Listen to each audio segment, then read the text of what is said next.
Absolutely been focused here. It's been a fantastic experience so far to come out here. I've loved every minute of, coming to Pakistan. I think it's been great. We've been looked after superbly. We've been involved in different wickets. So that sort of experience is vital that, you can get on these wickets, in different countries, and just gives me that little bit more experience that, when this time comes again, that'll be a better place for it. Hi, Jamie. You mentioned that you talked to some of the guys about what had worked and what hadn't in the first session. Was playing straighter or hitting down the ground one of those things, sweeping less? Is that what you tried to take into? Yeah, definitely. I think we had a bit of a laugh about it that, when Ben Duckett's saying it's tough to sweep, then it probably is near on impossible to sweep at times. So I think I took that on board and definitely tried to put it as much as possible, even though it's, can be quite a good run scoring shot out here. So it was just being a little bit more selective and changing it up a little bit. Jamie, you have been involved in a few rescue acts back in the UK, but this is the first time you have had such a knock in Pakistan or away from home. So can you talk us through, how important it is for you to get runs outside your home to establish yourself as a lower order counter-attacking batter?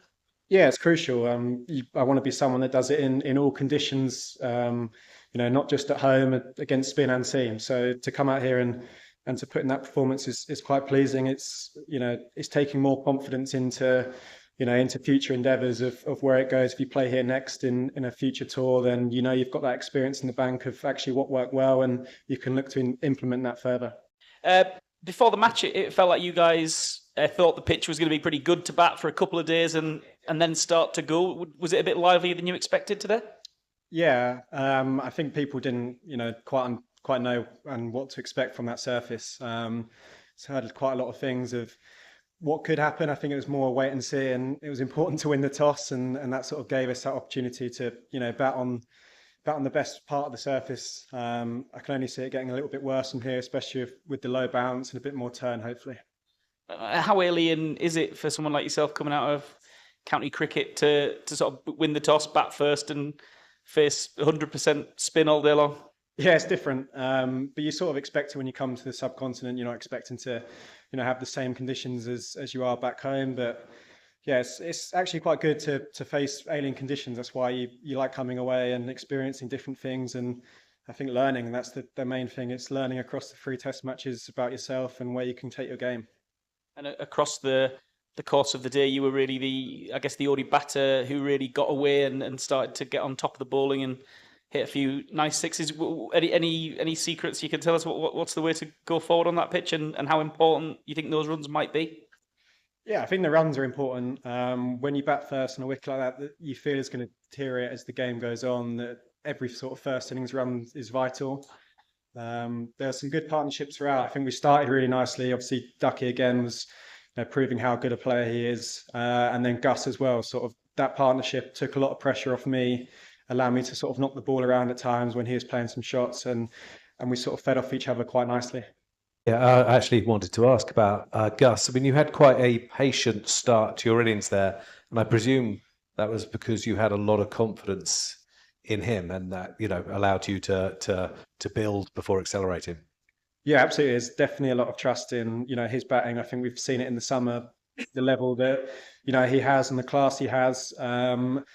But yeah, it's nice to sort of to bat with him again, and as he said, we complement each other quite nicely. I think I was struggling a little bit with the left arm spinner, and he was sort of the one that was able to put pressure on him. And when it came to the right arm spinner, that's where I felt more comfortable to take them options on and just take them risks that on another day could have gone straight to hand, but today I think it was sort of my day.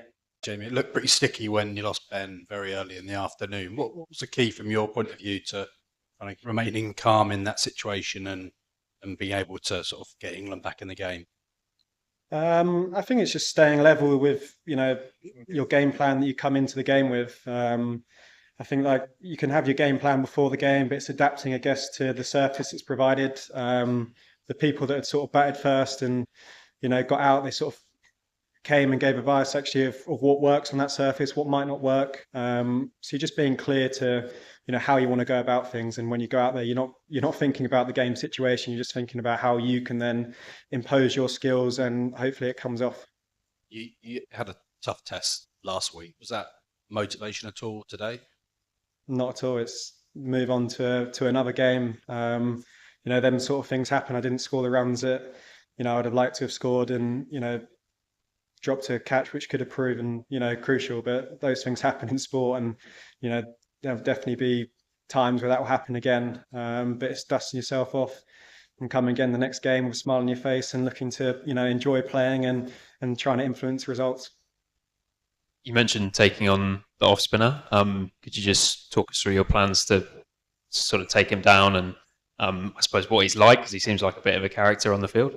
Yeah, he's a fantastic bowler. I think he's a couple of 5-wicket hauls already now, and you're not a bad bowler to do that. I sort of felt like he changed his plans a little bit actually and started going slightly wider, which actually made it a little bit easier, to score off, because the modes of dismissal were sort of going down a little bit more compared to when he was bowling straight. We felt it was very dangerous. It was just all a feel of in the moment how we can, try and change something a little bit, because it felt quite samey with, him going at one end and the left arm spinner from the other. So almost for how can we, try and change, the momentum of the game and maybe dictate terms a little bit going into, the back end of our innings. You've got a lot going on and off the field. It's been a big year for you. Seems like life changing a lot. So how has life changed? And I don't know, you're still a young man. Have you had to feel like you've had to grow up quite quickly? Not massively. I think it's just the main thing for me is when you come into a new environment and a new level, I guess it's still maintaining the enjoyment factor. There's a lot of added pressure. There's differences to county cricket that you see every day, but I feel like the main thing for me is I'm always playing my best and have a smile on my face, and this environment allows you to do that in abundance. Every time you get out, you do well. There's no change from anyone, and that's a great place to be. That every day you can rock up, and everyone's trying their best, but results are taken out of that equation by everyone wants to do well. Everyone knows that, but you're not having to feel that extra pressure and that added pressure to go out and perform. Because I feel like that's when that starts to nick away, especially on a tour where things can change so quickly. You can have a couple of bad innings one day, but the next one it could definitely be your day.